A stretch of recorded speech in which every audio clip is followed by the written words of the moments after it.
Hello दोस्तों, मैं मनीष आपको आज ले चलता हूं श्री माता वैष्णो देवी जी की यात्रा पर। इस वीडियो में मैं अपना अनुभव और यात्रा की संपूर्ण जानकारी आपके साथ बांटूंगा, जिससे आपके पैसे और समय दोनों की बचत होगी। सबसे पहले ट्रेन बुक करते समय ही आप श्री माता वैष्णो देवी साइट पर जाकर अपना नंबर रजिस्टर कर लीजिए। नंबर रजिस्टर होते ही ऑनलाइन सर्विसेज जैसे battery car, helicopter, room, dormitory और रोपवे बुक कर सकते हैं। रोपवे का दोनों साइड का किराया 100 रुपये है और पीक टाइम मई और जून में यह 60 से 90 दिन पहले ही बुक हो जाते हैं। इसलिए ऑनलाइन सर्विसेज को आप ट्रेन बुक करते समय ही बुक कर लीजिए। मैं आपको साइट का URL प्रोवाइड कर रहा हूं, जिसको आप सेव कर लीजिए और इसी के माध्यम से आप ropeway, room, battery car, registration slip और हेलीकॉप्टर बुक कर सकते हैं।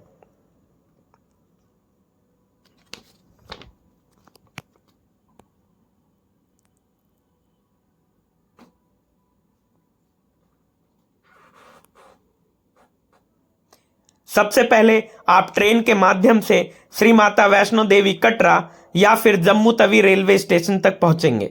श्री माता वैष्णो देवी कटरा तक की कनेक्टिविटी बहुत कम है, कुछ ही शहरों से यहां तक ट्रेन आती हैं, जबकि जम्मू तवी की कनेक्टिविटी लगभग हर एक शहर से, यहां पर हर एक शहर से ट्रेन आती हैं। जम्मू तवी रेलवे स्टेशन पर पहुंचकर आप कुछ ही कदम, लगभग 200 कदमों की दूरी पर आपको राइट हैंड साइड पर वैष्णवी धाम मिलेगा।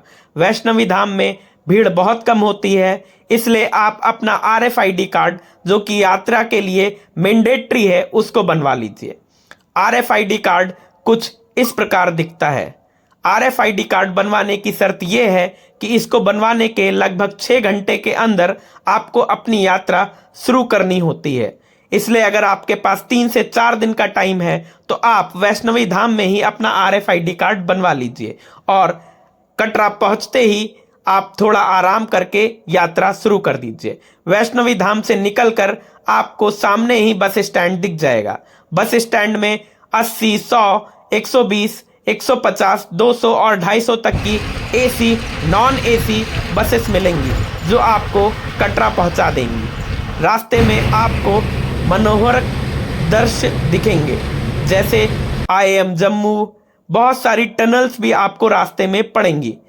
टनल्स को पार करते हुए आप कटरा बस स्टैंड पहुंचेंगे। बस स्टैंड में उतरते ही 10 कदम की दूरी पर श्री माता वैष्णो देवी श्राइन बोर्ड की तरफ से निहारिका कॉम्प्लेक्स है। अगर आप अकेले गए हैं तो आप प्राइस देख सकते हैं। यहाँ पे सबसे कम प्राइस में आप रह सकते हैं और सुविधाएं सबसे अच्छी यहाँ पर दी जाती हैं। यहाँ का कैंटीन सबसे साफ है और सारी सुविधाएं सबसे अच्छी हैं, जिससे आपके पैसे बहुत बचेंगे।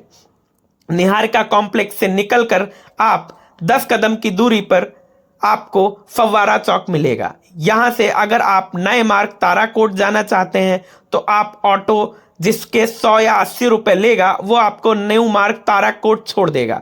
न्यू मार्ग ताराकोट की ये एक क्वालिटी है कि वहाँ पर कोई भी घोड़े, खच्चर, पालकी आपको नहीं मिलेगा। इसलिए अगर आपको ये सब सुविधा लेनी है तो आप पुराने रास्ते से आइए।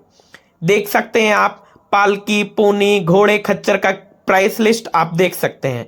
न्यू मार्ग ताराकोट में आपको साफ सुथरे वॉशरूम रास्ते में मिलते रहेंगे।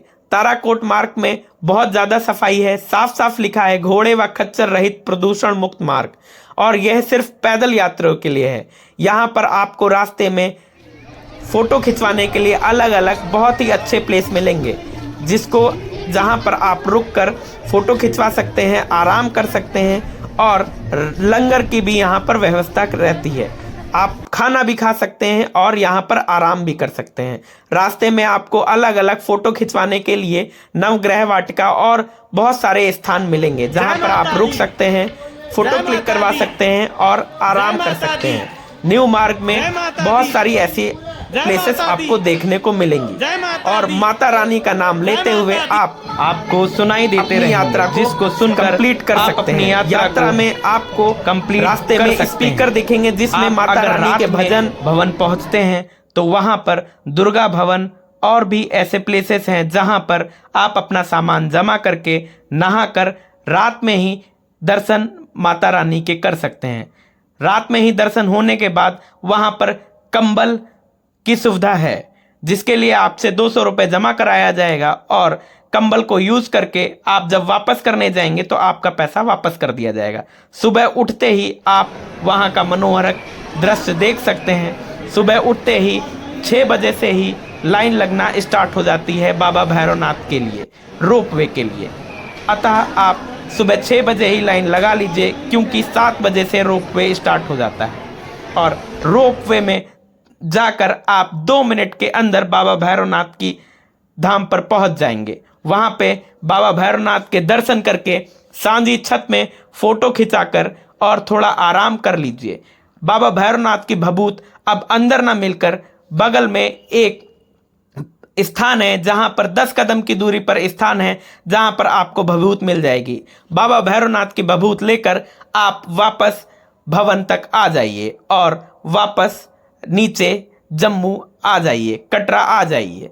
और जम्मू वापस आकर मैं अगले वीडियो में बताऊंगा कि जम्मू में ऐसे बहुत सारे मंदिर हैं, जैसे जहां यहाँ पर शिवलिंग जो कि कांच का है, ये सब ऐसे मंदिर है जहां पर आप सभी देवी देवताओं के दर्शन कर सकते हैं। यह शिवलिंग बहुत ही यूनिक है। ऐसा कहा जाता है कि इसमें दूध डालने पर आपको चंद्रमा दिखेगा। अतः जब भी आप जम्मू जाएं तो इस मंदिर के भी दर्शन करें, जो कि मैं अगले वीडियो में आपको बताऊंगा। तब तक के लिए जय माता दी, जय माता दी।